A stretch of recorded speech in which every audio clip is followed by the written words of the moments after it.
नमस्कार, स्वागत आहे तुमचं आपल्या न्यूज अपडेट या युट्यूब चॅनलमध्ये. तर बघा मित्रांनो, महाराष्ट्रातील संजय गांधी निराधार अनुदान योजनेच्या लाभार्थ्यांसाठी अतिशय महत्त्वाची अपडेट आणि आनंदाची बातमी या ठिकाणी आलेली आहे. संजय गांधी निराधार अनुदान योजनेचा हप्ता जर तुमच्या खात्यामध्ये जमा होणार आहे, या संदर्भात महत्त्वाची अपडेट वेबसाईटवरती आलेली आहे.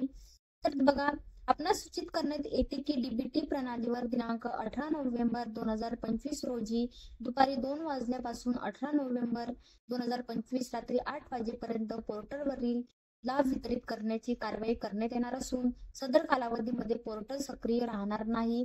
म्हणजे याचा अर्थ असा आहे की आता लाभार्थ्यांच्या खात्यामध्ये पैसे लवकरात लवकर येणार आहेत. 18 तारखेच्या नंतर 3 ते 4 दिवसांमध्ये हे पैसे तुमच्या खात्यामध्ये येतील. कदाचित 18 तारखेला सुद्धा येतील. 19, 20 आणि 21 या 3 ते 4 दिवसांमध्ये हे पैसे लाभार्थ्यांच्या खात्यामध्ये येतील. तर संजय गांधी निराधार योजनेचे जे लाभार्थी आहेत त्यांना आता डीबीटी प्रणालीद्वारे हे 18 नोव्हेंबर 2025 दुपारी 2 वाजल्यापासून तर 18 नोव्हेंबर 2025 रात्री 8 वाजेपर्यंत पोर्टलवरती हा वितरणाचा हप्ता वितरित करण्यात येणार आहे. तर सर्वांनी हा व्हिडिओ जास्तीत जास्त लाभार्थ्यांपर्यंत शेअर करायचा आहे आणि आपल्या चॅनलवरती जर पहिल्यांदा आले असेल तर चॅनलला सबस्क्राईब करून बेल आयकॉन दाबायचा आहे. अशाच नवनवीन व्हिडिओ जाणून घेण्यासाठी आपल्या न्यूज अपडेट या युट्यूब चॅनलला सबस्क्राईब करा आणि बेल आयकॉन दाबायला विसरू नका. धन्यवाद.